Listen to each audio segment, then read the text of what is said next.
Last week, I got a client because AI recommended her to me. She actually wanted to join another famous person in my niche's program, but she said it was too expensive. So she went to AI, asked for similar recommendations, but more affordable. My name showed up, we were on a discovery call, and now she's a client. So I was really intrigued by what happened. So I asked Claude AI, how did AI know about me and why did it pick me? Because the thing is nowadays, if AI doesn't know you exist and what you're about, you're invisible to your buyers. Because just like this, your potential client is also asking AI for business recommendations. So at the end of this video, you're gonna know why AI recommends some founders and ignore others, and exactly how to become the one that AI picks. I'm going to upload the Discovery Calls transcript to AI and share what Claude breaks down for me so you can copy it for your business too. Hi, I'm Helmi. I'm an engineer who burned $15,000 on content coaches before I actually figured out how to turn content into paying clients. So you don't have to figure it out on your own. Point 3 is the gap that most of my competitors are not doing that I'm doing right. And if you get any of this wrong, AI won't recommend your business. Let's go. So this is the document. So the one sentence answer is that AI recommended me for the same reason a human would. You've said one thing clear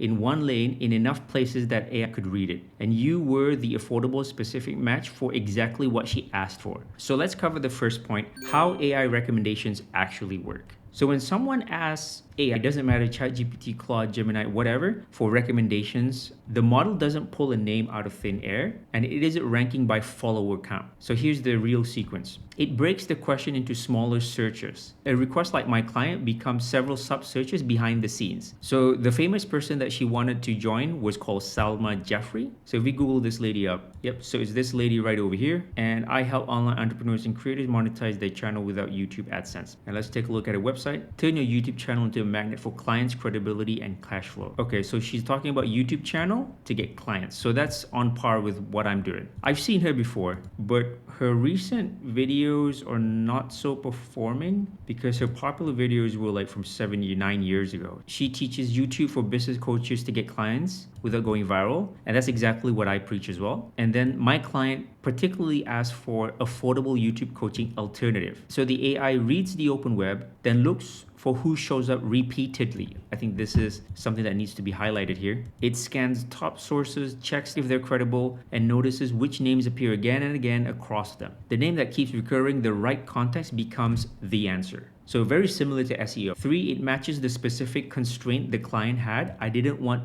just another coach. I wanted something similar to Salma, which is for clients to get paid. If possible, somebody even better, but cheaper. So the model filtered for someone in the same lane who is also positioned as the affordable, no-nonsense options. And that's quite a narrow slot, and I fit in almost. So that's the core idea behind what people call AEO, which is Answer Engine Optimization, or GEO, Generative Engine Optimization. Old SEO was ranking on page 1. This is about being part of the answer itself. You earn it the way you earn a human referral, by being consistently and credibly associated with one clear thing. So if you really think about it, it's very similar to SEO, right? In order for you to rank your page in number 1 on Google, you have to be repeatedly mentioned by other people and you have to talk about the same thing over and over again to be considered as the most credible source ranked number 1. So we're going to move on to why the AI picked me specifically, and these are the 5 signals. So I traced what's actually visible about you on the open web. Every signal below is something an AI would have read. Together, they explain the pick. So signal number 1, you're the exact same lane as Salma, so you're naturally similar match. Salma teaches YouTube, authority clients for coaches, consultants, and personal brands. Your entire footprints say the same thing in the same words. helmihassan.com leads to get clients from YouTube. Let's check that out. Get your first inbound client from YouTube. Yep, that's what my website says. And look at the URL, it's my website. That's my YouTube channel, and that's what it says on my YouTube. AI for founders. I help non-technical founder use AI YouTube to build client attracting system. What does this say on my LinkedIn? It's the same thing. I help non-technical founders use AI plus YouTube build a client attracting system. Instagram and Facebook, they all repeat it. So I'm pretty consistent everywhere. And when AI looked for someone who does what Salma does, you were semantically right next to her because of all these signals from all of my social, my website, they all saying the same thing, right? So make sure your LinkedIn, your YouTube, your website is all telling the same thing. They're aligned, and don't like your website is selling this thing, your Facebook is selling another thing, and then YouTube is selling another. You don't seem credible. So signal number 2, you say one thing everywhere. Consistency is the signal. For 2 years, your message hasn't differed. So if we look back at my YouTube channel here and we go to my videos, we go to my oldest. Yeah, I was talking about get leads with YouTube. Yeah, everything is about get leads. So I've been talking about the same thing for the past, 2 years. Same message on the channel, LinkedIn site, and even a subdomain. So I had an older subdomain, it's not active anymore, but AI and Gemini, they picked this up. That repetition is what gives AI clean, unambiguous entity to attach to your name. So scattered creators give a nothing stable to hold on. You gave it a clear label. So signal number 3, you were the cheaper / better half of the request on purpose. My whole positioning is anti-guru, anti-viral, accessible, right? So if I'm too expensive, then I'm not accessible, which is what I don't want to do right now in my position. I have a more expensive 1-to-1 offer, but she didn't pick that. She went with the $57 a month offer. And compared to what Salma was charging, $225 per month, but they have to pay annually, $57 seems like a steal. It's a no-brainer. So when the constraint was cheaper and maybe better, my positioning was just the clear answer. So signal number 4, you exist in a trusted third-party places, not just your own website. So this is very important. Of course, on your website, you can say all sorts of nice things about yourself because it's your website, right?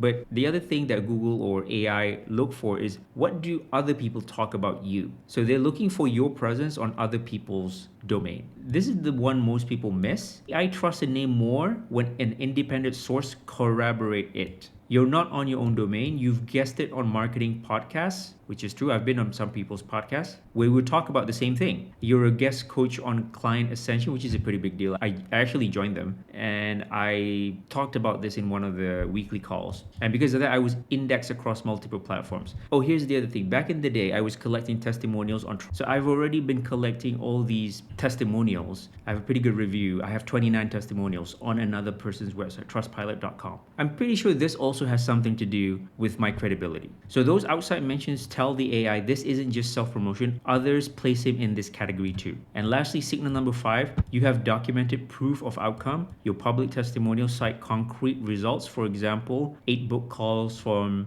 YouTube in 14 days, 58% conversion. Okay, you know what this is referring to? This is my YouTube channel. And if we go to playlists, and there's this playlist called What Clients Say About Work. And I have this entire list of just testimonials and case studies of me working with other people, which is quite a lot. So everything is documented. Specific outcomes are exactly what AI reaches for when it needs to justify a recommendation. A big follow account is not proof of result. A screenshot client win is. So if you can recap back everything that I just mentioned here, so you can apply this to your business too. What is it? You need to have a clear identity, which is who do you help? With what method? A tight topical match to the question. So for example, in my case, I was the best option for somebody who wants a cheaper alternative to a more prominent, more expensive program. Corroboration across sources. So that means I have multiple websites and other people's account mentioning me. So if anybody asks you to be on a podcast, by all means do it. And I fit the specific constraint. So somebody who has a 500 subscriber, grow your channel created does not match get clients for a small service business affordably. So the people with more subscribers than me who are grow your channel is not so relevant to my position, which is very specific. All right, so now we know why it picked me. Let's move on to the last point, which is how to get more AI recommendations in the future. So number 1, you got to lock one sentence and audit against it. So basically, you got to figure out what is the one sentence or one word you want to be known for. For me, it was get inbound clients from content or YouTube without going viral. And you got to go check your last 10 videos. Are they in line with this? If yes, that's good. If it's not, it's talking about something else, then you got a problem. You're confusing the algorithm. Number 2, name the buyer's question and answer it on the record. So basically, if you have client calls and they would tell you exactly what their pain is, make videos specifically about that because that will help. Just like SEO, when you create content that answers your client's exact pain points, you are most likely to be recommended because you're answering that pain point specifically. So point number 3 was this particular person was comparing me against somebody. So it could be a good idea to create some sort of content where you compare your service to your competitors. That could be a great video idea. Number 4, get on third-party sources AI already trusts. So podcast is one of them. Even if it's a smaller podcast who want to feature you, get on it. You just want somebody else to mention you. If it's a roundup list, directories, get on it. Each independent mention that places you in your category strengthens this identity. Aim for a steady drip, not one big hit. right? And 5, you got to document your outcome publicly. So everything that you do, just like me, I just like me on that lead magnet thing, I figured out how to make lead magnet that convert 38. I just made a video about that. And when you document your journey, you seem a lot more credible. And then you got to make your site machine readable and unambiguous. Name as domain, so that's either your name or clearly what the thing is about. For me, it was helmiasan.com right here, and it's clearly about this. So I'm on point. And then what you can do, last point, is you got to test and monitor. Once a month, just ask ChatGPT, Claude, whatever, and pretend that you're one of your potential client. Hey, who do you recommend to be the best person to your service? And see if you appear, and see what kind of question do you need to refine in order for you to be recommended. And that's your AEO scorecard. So now you know how to get AI to recommend your business. And one of the things you got to do that I mentioned was that you need to be very clear on one thing. And that one thing is a potential gap that you can fill within your niche. So if you haven't figured that out yet, watch this video next.